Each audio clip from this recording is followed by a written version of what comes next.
The air hung thick with the scent of damp earth and decaying leaves as Daniel stepped through the rusted iron gates of Blackwood Cemetery. Twilight painted the gravestones in long, skeletal shadows, and the crunch of dead grass underfoot was the only sound in the oppressive silence. He hadn't wanted to come so late, but work had kept him, and tomorrow was the anniversary. His grandfather deserved flowers, even if it meant braving the gloom alone. Kneeling before the weathered headstone, Daniel placed the bouquet of white lilies, his grandfather's favorite. A cold gust of wind snaked through the trees, and the hairs on his neck prickled. He glanced over his shoulder. Nothing. Just the empty rows of graves, their crooked markers like broken teeth in the fading light. But as he stood to leave, something moved in his periphery, a flicker of darkness near the old oak tree. His breath hitched. Probably a stray dog, he told himself. Yet the shape seemed too tall, too still. He blinked, and it was gone. That night, Daniel jolted awake, heart pounding. His room was pitch black, but his skin crawled with the unmistakable feeling of being watched. Slowly, he turned his head toward the foot of the bed, and froze. A shadow stood there. Not a trick of the light, not a pile of clothes. A figure, man-shaped but featureless, darker than the surrounding darkness. It didn't move. Didn't breathe. Just stared. Daniel's fingers clenched the sheets. Hello. He whispered. No response. His throat tightened. He squeezed his eyes shut, counting to 3. When he opened them, the shadow was gone. The next morning, he convinced himself it was sleep paralysis. But that evening, as he brushed his teeth, the bathroom mirror fogged over, except for 2 handprints that appeared from the inside, as if something had pressed against the glass. Then came the whispers. Faint, garbled words hissed into his ear when he was alone. Daniel, the voice was wet, guttural. He spun around, but no one was there. Objects began vanishing, his keys, his wallet, only to reappear in bizarre places, the freezer, the bathtub, once tucked beneath his pillow. The final horror came a week later. Daniel woke to the sound of his front door creaking open. His blood turned to ice. He'd deadbolted. He always did.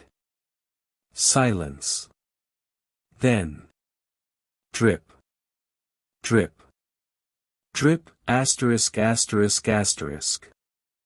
The sound of mud falling onto hardwood. Trembling, he flicked on his phone's flashlight. The beam revealed a trail of filthy, waterlogged footprints leading from the hallway. Right up to the foot of his bed. And there, in the gloom, the shadow waited, closer now. Close enough to touch. Daniel's scream never made it past his lips. The light died. The whispers rose. And the thing that followed him home finally stepped into the bed.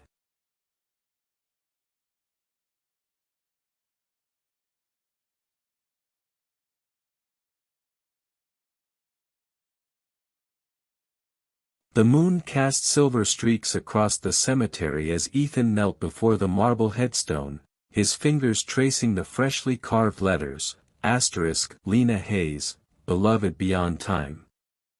1 month. 30 endless days since the accident. 30 nights of unbearable silence. I promised I'd never leave you, he whispered, pressing his forehead against the cold stone. A gust of wind carried the scent of her perfume, vanilla and jasmine, so vivid it stole his breath. His eyes snapped open. The cemetery was empty. Still. But the mirror in his hallway told a different story. 3 nights later, shaving before work, Ethan noticed it, his reflection's right eye blinked just after his own.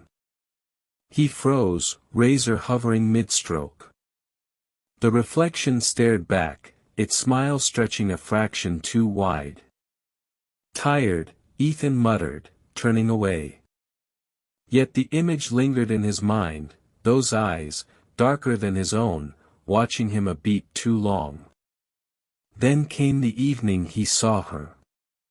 Steam curled from the bathroom sink as Ethan wiped the fogged mirror.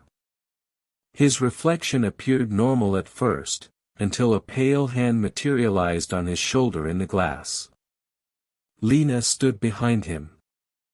Her once vibrant auburn hair hung in wet clumps. The jagged scar from the accident split her left cheek, but her lips moved with desperate familiarity, forming silent words. Ethan spun around, nothing but empty air. In the mirror, she remained. Lena. His voice cracked. Her reflection reached for him, and the glass rippled like water. The final betrayal came at midnight. Ethan stood paralyzed before the hallway mirror, watching in horror as his reflection peeled away from him, stepping out of the glass with Lena's hands wrapped around its shoulders. Their mouths moved in unison, whispering the promise he'd made at her grave. Never leave me. The reflection's fingers shot forward, seizing Ethan's wrists with impossible strength. The world tilted. The mirror's surface became liquid, swallowing him whole as his own face smirked back, now standing in his world, wearing his skin. Behind the glass, Ethan's screams made no sound as Lena embraced him at last, while his stolen life carried on without him.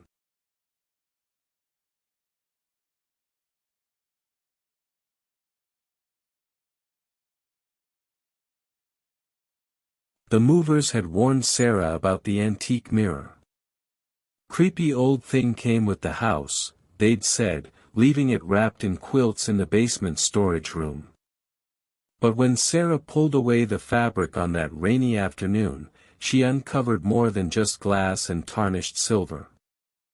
Ancient symbols carved into the frame pulsed faintly under her flashlight. The mirror's surface was impossibly pristine, reflecting her startled face with crystal clarity. Then she noticed it, a dark smudge just behind her right shoulder. She spun around. Nothing there. When she looked back, the smudge had taken shape. A gaunt figure now stood reflected behind her, its hollow eyes tracking her movements with a half-second delay. Sarah's breath hitched as she waved her hand experimentally. The thing mimicked her, but its fingers ended in jagged nails, its smile stretching too wide. That night, Sarah's phone recorded her first experiment. The video showed her standing before the mirror at 2:13 a.m., the room lit only by candlelight. As she reached toward the glass, her reflection's hand kept moving after she stopped. The shadow figure now stood closer, its rotting teeth visible as it mouthed words Sarah couldn't hear. By the third day, the rules changed. Sarah's morning routine became a nightmare. Brushing her teeth, she watched in horror as the reflection continued scrubbing for 10 seconds after she'd stopped. The shadow figure had grown more defined, its emaciated frame pressing against the inside of the glass, leaving greasy smears where its palms touched. Then came the morning Sarah's reflection blinked first. She froze mid-sip of coffee as her mirror image set down an invisible cup, and kept moving. The shadow figure placed decaying hands on her reflection's shoulders as both turned to stare directly at her. The glass fogged with their breath.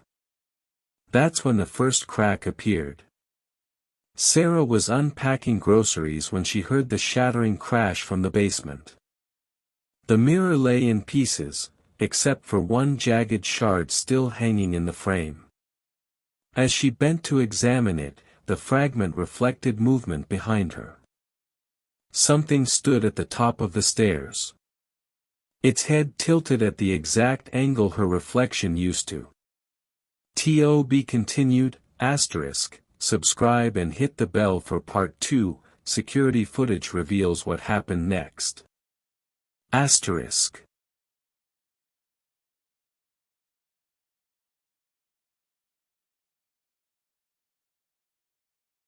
The golden hour light bled through broken mausoleum windows as Sophia adjusted her camera lens.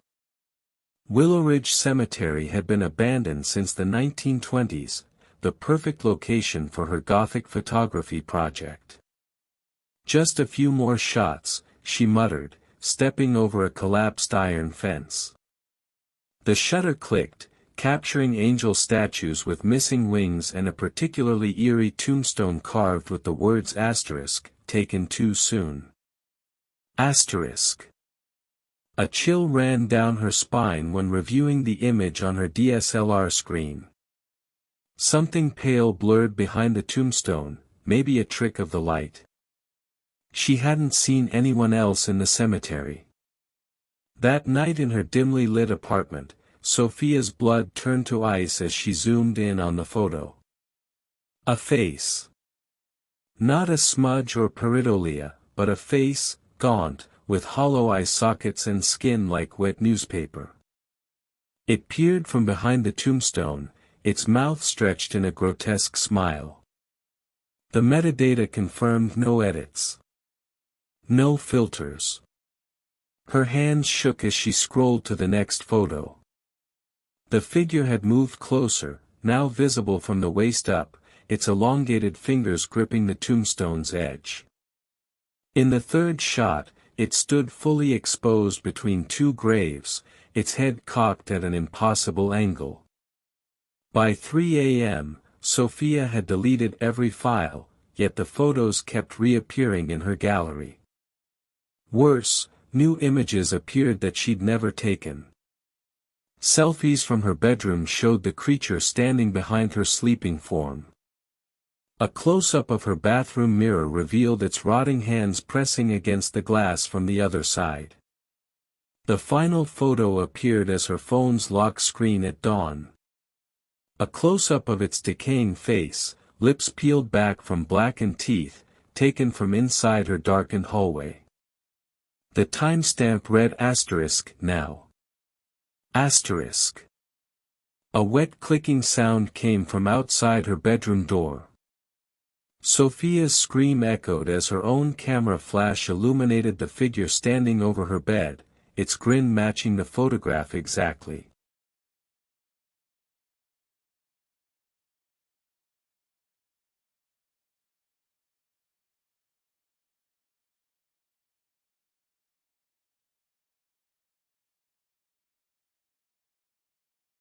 The autumn leaves crunched under Emily's boots as she balanced baby Mia against her hip, the other hand clutching chrysanthemums.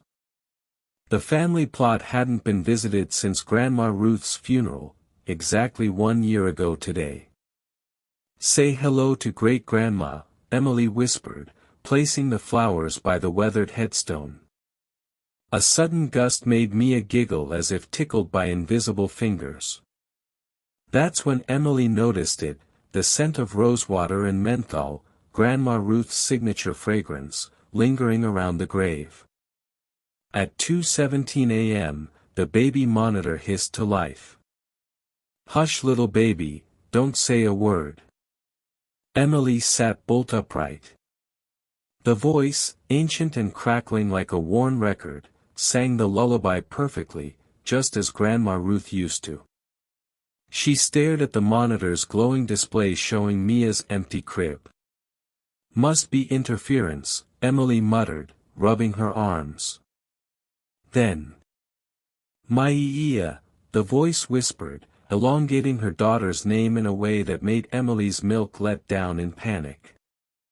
The nursery door creaked open to reveal Mia standing in her crib, something she'd never done before. The baby monitor lay in the crib beside her, static hissing through its speakers. "Mama?" Mia said clearly, her first word, though her lips didn't move.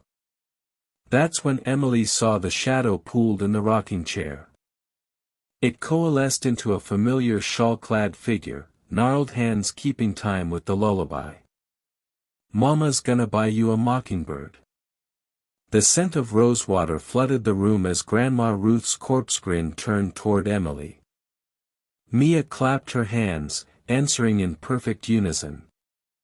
"And if that mockingbird don't sing?" Emily's scream never came. The baby monitor's final transmission would show up on her husband's phone later, a video of 3 generations singing together, with Emily now rocking beside Grandma Ruth, both their eyes gleaming the same milky white.